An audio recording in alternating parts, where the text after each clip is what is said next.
જીવવાનું આનાથી ઘણું સારું જીવી શકાય એમ છે।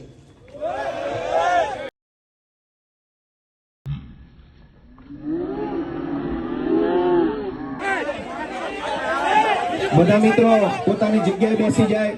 બધા મિત્રો પોતાની જગ્યાએ બેસી જાય। દરેક નમસ્કાર દર્શક મિત્રો,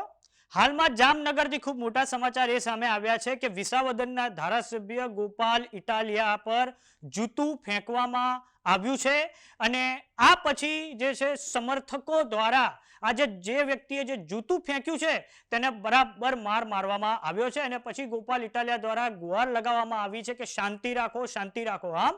ગોપાલ ઇટાલિયાની જે જામનગરના ટાઉન હોલ ખાતે જે આ સભા હતી ત્યાં ખૂબ મોટા પાયે આ અસ્થિરતાના દ્રશ્યો સામે આવ્યા છે। તો ગોપાલ ઇટાલિયા આજે જામનગર ગયા હતા અને તે દરમિયાન જે કોંગ્રેસ પક્ષના જે કોર્પોરેટરો જે છે જેમ જૈનબબેન ખફી, અસલમભાઈ ખિલજી, ફેમિદાબેન અને રિઝવાનભાઈ જુનેજા એ આમ આદમી પાર્ટીમાં જોડાયા છે અને ત્યાં જે છે આ કોંગ્રેસના જે કોર્પોરેટરો જે છે તેમણે રાજીનામું આપ્યું ને આ પછી ત્યાં એમણે શક્તિ પ્રદર્શન કર્યું હતું અને ગોપાલ ઇટાલિયાની હાજરીમાં તેમણે આમ આદમી પાર્ટીનો ખેસ ધારણ કર્યો હતો અને તે પ્રોગ્રામમાં આ ઘટના બની છે અને આ પછી આજે આખી સભા હતી ત્યાં ખૂબ મોટા પાયે ખળભળાટ મચી ગયો હતો અને જે ત્યાં ઉપસ્થિત લોકો હતા, જે ભીડ હતી તે બેકાબુ બની ગઈ હતી અને તે ભીડે આ જૂતું ફેંકનાર વ્યક્તિને બરાબર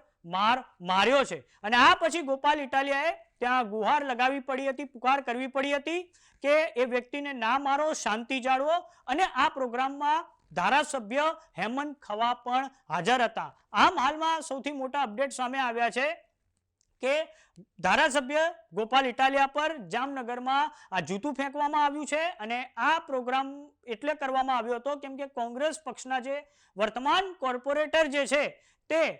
પાર્ટીમાંથી રાજીનામું આપીને આમ આદમી પાર્ટીમાં જોડાયા છે અને કોંગ્રેસ પક્ષના જે કોર્પોરેટર છે તેમણે આરોપ લગાવ્યો છે કે પાર્ટીમાં ખૂબ જૂથવાદ છે, પાર્ટીમાં ખૂબ જી હજૂરી છે, તેના કારણે હવે કોંગ્રેસને અમે બાય બાય કરીએ છીએ અને આમ આદમી પાર્ટીની સદસ્યતા ગ્રહણ કરીએ છીએ। પરંતુ આ કાર્યક્રમમાં ગોપાલ ઇટાલિયા પર કોંગ્રેસ પક્ષના જ કોઈ વ્યક્તિ દ્વારા જૂતું ફેંકવામાં આવ્યું છે અને તેના કારણે જે ત્યાં ભીડ હતી તે બેકાબુ બની ગઈ હતી અને હવે ઘટના સ્થળે પોલીસ પણ પહોંચી ચૂકી છે। આમ ગોપાલ ઇટાલિયા પર જામનગરમાં જૂતું ફેંકવામાં આવ્યું છે।